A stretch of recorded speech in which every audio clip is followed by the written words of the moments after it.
और खबर लखनऊ से है, जहां प्रदेश के 29 मुख्य चिकित्सा अधिकारी और चिकित्सा अधीक्षकों पर कार्रवाई की तलवार लटक रही है। इनके खिलाफ कार्रवाई के लिए महानिदेशालय ने शासन को पत्र भी भेजा है और स्थानांतरण के संबंध में गलत सूचना देने का आरोप है इन पर, और इसी को लेकर अब बड़ी कार्रवाई हो सकती है। कार्रवाई की तलवार इन पे लटक रही है। ज्यादा जानकारी दिवाकर देंगे। दिवाकर, 29 मुख्य चिकित्सक अधिकारी और चिकित्सा अधीक्षकों पर कार्रवाई होगी। किस तरीके की लापरवाही और गलत जानकारियां इन्होंने दी थी? स्वास्थ्य विभाग में जो तबादले हुए थे उनको लेकर काफी ज्यादा हंगामा जो है मचा था। मुख्यमंत्री के दरबार तक सारा मामला पहुंचा था। मुख्यमंत्री ने मुख्य सचिव की अध्यक्षता में जांच कमेटी बनाई थी। जांच में काफी ज्यादा शिकायतें जो है या फिर गड़बड़ियां जो है पाई गई। इसमें ये कहा जा रहा है अब कि कहीं कहीं जो सीएमएस हैं, सीएमओ हैं कई जिलों के, उन्होंने गलत जानकारी जो है दी है, जिसकी वजह से ऐसे लोगों का भी तबादला हो गया जिनका तबादला नहीं होना चाहिए, जो तबादला नियमानुसार नहीं है। इसीलिए 29 जो मुख्य चिकित्सा अधिकारियों को एवं चिकित्सक अधीक्षक यानी कि सीएमओ और सीएमएस को कहीं कहीं कार्रवाई की तलवार लटकी है। उनपे आरोप जो है वो लगाए जा रहे हैं। फिलहाल उनको नाम भी कहीं के ले लिए गए, यानी कि उनको लेके एक सूची तैयार कर ली गई है। लखनऊ का जो बंधु अस्पताल उसके सीएमएस हैं, एसपीजी के एसएसपीजी अस्पताल जो है वाराणसी का उसके सीएमएस है। इसके सहित तमाम आजमगढ़, गौतम बुद्ध नगर, रायबरेली, चंदौली, उन्नाव, मऊ, सीतापुर, आजमगढ़, मतलब इस तरीके के कई 29 ऐसे सीएमओ और सीएमएस हैं जिन्होंने गलत जानकारी दी थी, ये कहा जा रहा है, और जिसकी वजह से इस तरीके का जो गड़बड़ी हुई है।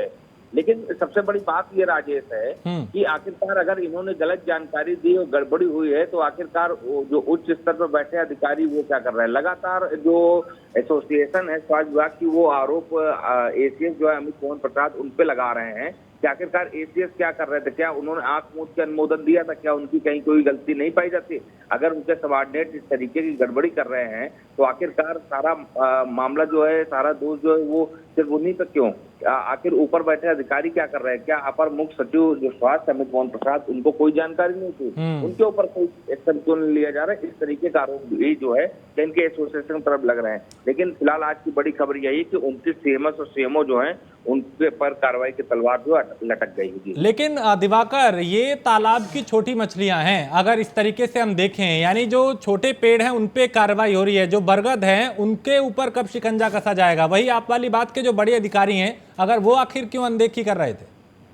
बिल्कुल, देखिए सबसे बड़ी बात यह है कि अमित मोहन प्रसाद जो कि अपर मुख्य सचिव, उनके ऊपर कार्रवाई क्यों नहीं हो रही? क्यों उनसे कोई सवाल जवाब नहीं किए जा रहे हैं?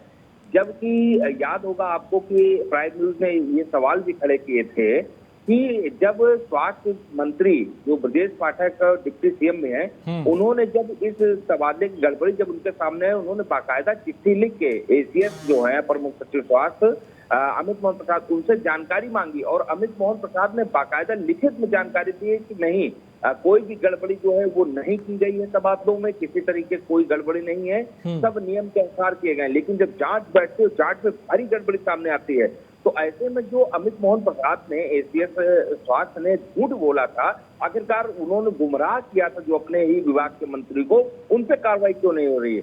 क्यों नहीं बड़ी जो मगरमच्छ बड़े बड़े बैठे उन पे कार्रवाई हो रही है? क्यों छोटे छोटी मछलियों को ही कहीं कहीं एक प्रकार से कार्रवाई करके मामले को निपटाया जा रहा है? ये सवाल जो है वो पहले भी प्राइम न्यूज खड़ा कर चुका, आज भी सवाल खड़ा कर रहा है कि आखिरकार गुमराह किया एसीएस ने।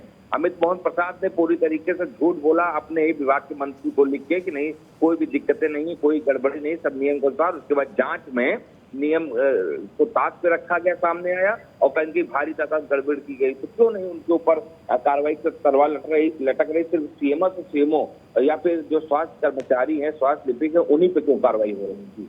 बिल्कुल दिवाकर, बहुत शुक्रिया इस तमाम जानकारी के लिए। तो अब जो तबादले हुए थे उसमें गलत सूचना देने का आरोप है, इसको लेकर कईयों पे गाज गिरने की तैयारी।